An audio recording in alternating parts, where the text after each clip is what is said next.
शीत दिने सकाळु सकाळु आपण माने मॉर्निंग वॉक किंबा जिम एवं मंदिर जावा पसंद करते किंतु आमे नजर एभली किछि जिंस पड़ला आपण न देखि हम रहि पाइलुनु किछि बुढ़ा अछंती 80 वर्ष रु उद्धव तांस जण युवक अछंती जहा कि सकाळु सकाळु हेगला माने से माने बाहरी पड़ंती गोटे ठेंगा धरि के एवं बाल्टी धरि बाहरी पड़ंती गछ लगाया पेंगा जहा कि परिवेश प्रेमी कहले भी अति अच्युत होनी हम सहित से अछंत हम सहित विस्तृत भाव आलोचना करबा प्रथम तो सकाळ न्यूज को स्वागत आपण परिचय। नमस्कार, जय जगन्नाथ।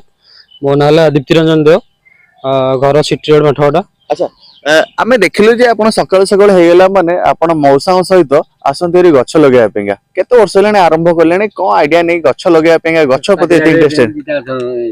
हां, मो तो गछ लगेलेनी मोर पिला बेलो अभ्यास माने केबे तो कहबिन मो जेबेठू माने मोर हेतु होला सेबेठू गछ लगौची। मौसा किंतु 2 वर्ष लाने मु देखुची गछ लगौचंदी माने बयस देखंतु चाली पार नांदी माने आको देखले एते खुशी लागुची। मु तो लगाइला मौसा निजे आसी सकाळ माने डेली गोटे गछ नेक आसुंदी आ माने बयस जोडा चाली भी पार नांदी से गात भी खोली पार नांदी गोटे गात खोलिया 10-15 दिन लागुची। मु देखली से मु टे सहाय्य कर दोचे केते केते गछ लगेलेनी आपण एपंत केते केते गछ लगेलेनी को जगह विशेष कर लगैछंदी?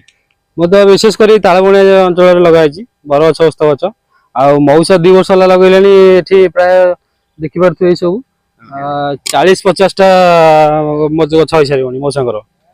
मौसांगु तो सुना जाउनी मौसा ठीक से ठियाई पार नांदी बाड़ी धरछंदी ता धीरे भी गछ लगे दोछंदी? हां, माने विश्वास कर मु जे फर्स्ट टाइम देखिली माने मौसा गात खोलिया 15 मिनिट लागुची चालिया को एठू माने 100 मीटर जाको 10 मिनिट लागुची। सेइतो तांगा माने डेडिकेशन देखंतु सकाळ माने 5 टा उठी आसुंदी मु 6 टा आसे मु 6 टा आसे मौसा आसी एठी पहुंची की ऑलरेडी गात खोलिया जोले गोटे काम आरंभ कर देथियो माने जुब माने 9टा 10टा उठछंदी मौसा माने विश्वास कर देखिले माने एते खुशी लागुची।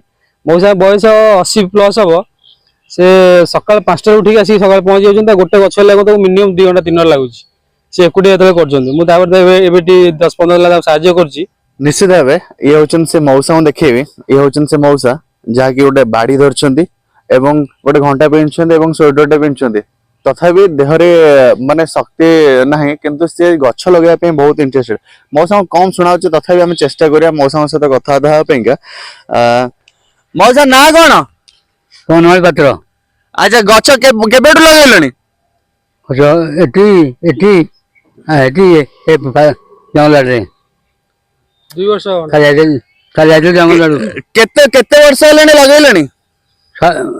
3 वर्ष होला। 3 वर्ष हेलेनी कहाँ मिलुची गछ लगेले? तो कई लगौना ना गछ लगे कि केते खुशी लागुची? भला होची मोर कामरे गछ लगे लोक मानकु युवक मानकु कौन कहबो कोन?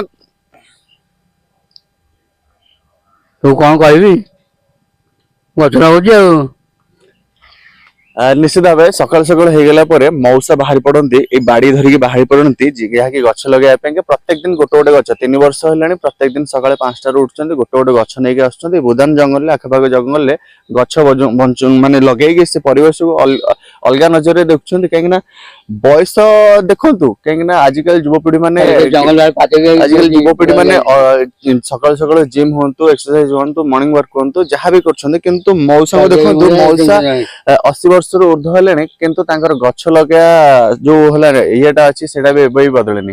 पुरी सरोज कुमार मल्लिक रिपोर्ट सकाल न्यूज।